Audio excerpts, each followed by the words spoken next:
give me a happy marriage. That prayer cannot be answered. I'm not cursing anybody. The prayer can only be answered when you have done what you should do. God will not do. You can't ask God in prayer to do what He has already commanded you to do.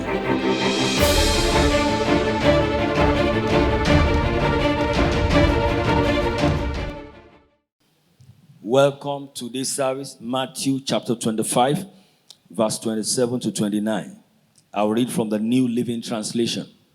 Matthew chapter 25, verse 27 to 29 from the New Living Translations. When we talk about money in the church, people say, why are they talking about money? Heaven is our home. This world is not our own. For me, I consider these people hypocrites. Why did I say they are hypocrites? Because in the open, they deny like they don't want more money. But in the secret, they pray for money. Every time you pray that you want to pay your rent, what do you want to use to pay your rent? Every time you pray for a new car, what are you going to use to buy the new car? Every time you want to pay your children's school fees, what are you going to use to pay your children's school fees? Money. I know the Bible says the love of money is the root of evil. There is no doubt about that. God does not want us to be crazy or to fall in love with running after money and say, I want money. No, that's not the kind of thing we're talking about. We know that the love of money is the root of evil. But you and I can also agree with me that the lack of money can be the root of evil. Hello? All those arguments on money between you and your wife is because the money is not enough. If it is enough, there will not be money argument. Am I correct? All this one you are checking what she brought from the market, whether it's complete or whether she has diverted the money. It is lack of money. When money is sufficient, you don't even care. If she like, let her use it to buy whatever. All you want is your own food on your table.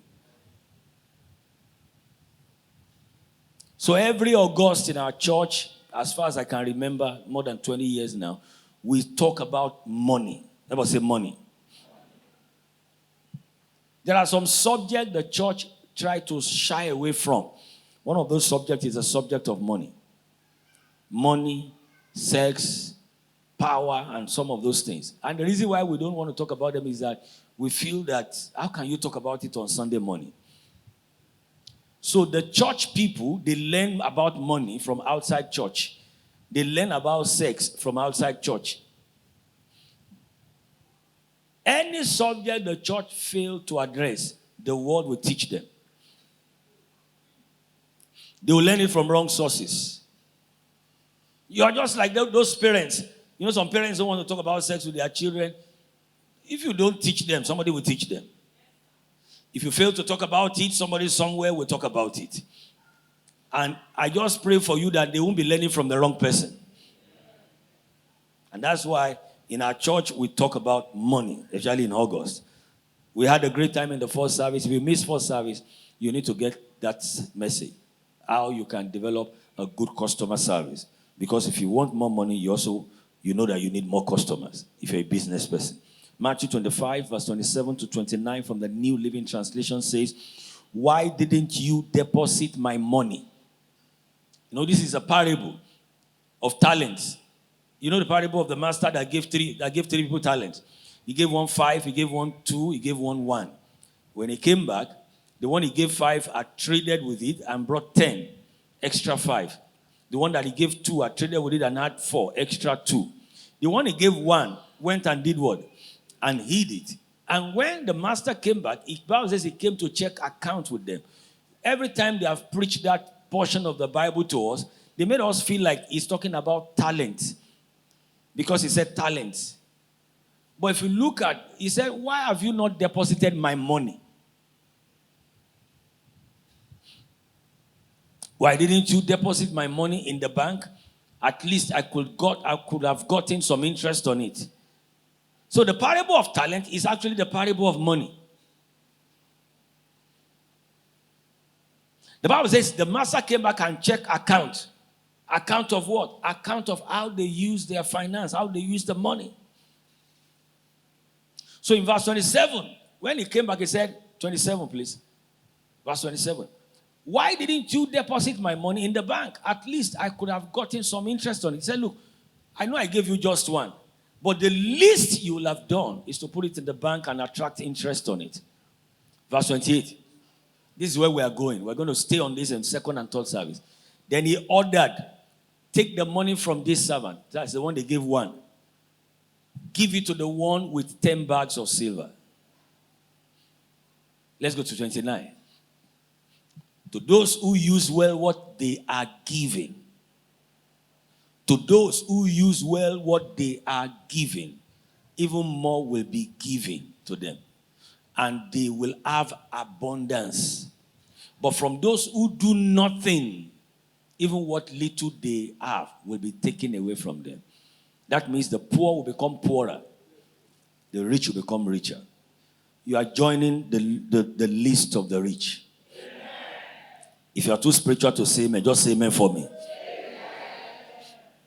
The school curriculum does not teach money. Some people study accounting, some people study economics, some people study. Yet, nobody taught money in the how to earn money. I'll be speaking on any more money. Any more money. The school do not teach anyone how to earn more money. Most parents do not teach their children. Most children don't know how their parents earn their money. They know daddy works, mommy works. They don't even know how it works. They just see them spending money. Most parents don't want to talk about some of this kind of very sensitive subject because they feel that these are children. They are children. But the rich start talking about money. Start teaching, some, not all the rich. They are teaching their children about money even at a very early stage of their lives. The rich dad, poor dad, Robert Kiyosaki. His rich dad taught him about money when he was a child. His poor dad did not teach him anything. All he was teaching him is that go to school, earn good grades, graduate with good grades, and look for a good job. There's nothing wrong in going to school, earning a good grade, and having big salary. But no matter how big your job is, your children cannot inherit your job. You cannot resign from your big job and you tell the organization that it's your son you want to replace. Can you do that? But you can put your child as next CEO and there's nothing anybody can do about it. If they don't like it, they should resign. Is it not your business? Are you not the CEO? So, the only thing many of us know is to go to school. Graduate with a good grade. Look for a good white-collar job. Start receiving salary until retirement age. In between the time, build your own house and start receiving retirement. Collect your gratuity and set up a business. How many of us know that's what we hear? Go to school for good grades, earn good money. After you have earned the good money, what do? After a while, retire.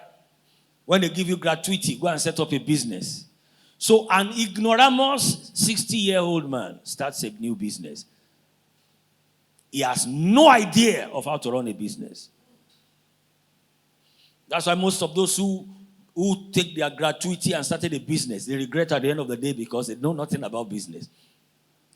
They pump the money there, then the money goes. Then the guy is back to square one, broke at 60-something.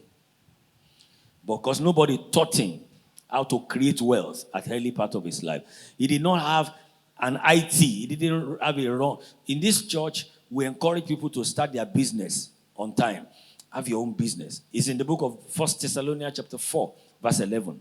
He said, study to be quiet. He said, have your own business. Have your own what? 1 Thessalonians chapter 4, verse 11.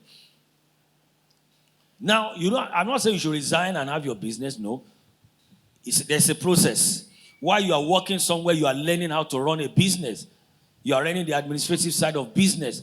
But please don't work somewhere with the mind that, don't work with people with purpose in your heart. If all my staffs, I encourage them to have their business, even while they are with me. The reason is very simple. They need to test run their future before the future comes. I don't want them to be 60. They now collect gratuity, or 70, or 65. They now put big hard-hand money, millions of naira, into the business they've never done when they were younger. So we are taught the wrong thing. This message and the series I'll be taking throughout this month, don't miss any service, first service, second service. If you're not here, just be connected online. Don't miss Wednesday service. We're going to be teaching things that will help you put things in the right perspective. This is a routine for every average person. Go to school, get a good job, earn big money, in the process build a house. They won't even say start a business, no. Then retire, get your gratuity, then set up your business. It's like what you should do on time. You're doing it last. So this is the routine for average people in the world, all over the world. If you want to have a lot of money, you need to alter that order, that routine, and have a working and productive strategy on how you can earn a lot of money. Money is not a mystery. Money is a medium of exchange. Abi? If anybody tells you that there is a ritual they do to get money, all those rituals you hear, it's not really, there's no ritual anywhere. Don't let anybody. Okay, if ritual is real, why is the Babalawo collecting your own money? He should do it for free now, since he can do ritual inside his palace and be producing money. So you will carry your own hard-earned money for his ritual money. Fools are tools in the hand of the wise. Fools are tools in the hand of wise people. You won't be a tool. Oh, God, you didn't say amen properly. In our church, we don't just say give your offering, give your tithe, then God will bless you. That's not what we say in our church. Although I know we say pay your offering, give your offering, give your tithe. But we tell you that even after you have done what you're supposed to do, you have to understand the money dynamics. That's why that's why the first service, we're talking about customers inside church. Because no matter how much you pay your tithe, if you don't know how to manage customer, your business will still crumble. You are rude to customers, but you are paying tithe. That's not going to be an excuse. This message has produced multi-millionaires and billionaires. You are one of them. I have, for the last 23 years of pastoring this church, I've seen people move from 4,500 per month to multi-million. I've dedicated properties for people in this church to the point where I could tell them that now let's build church. You know when you have confidence to talk like that? The last one I dedicated was a big office complex in Okwebi. A member of this church. I got there, I said, wow, this looks like a South African building. When we finished dedicating it, I said, oh God, I don't dedicate plenty. We are dedicating church to next. He said, you just smile. I prophesy, you will not end up as a puppet.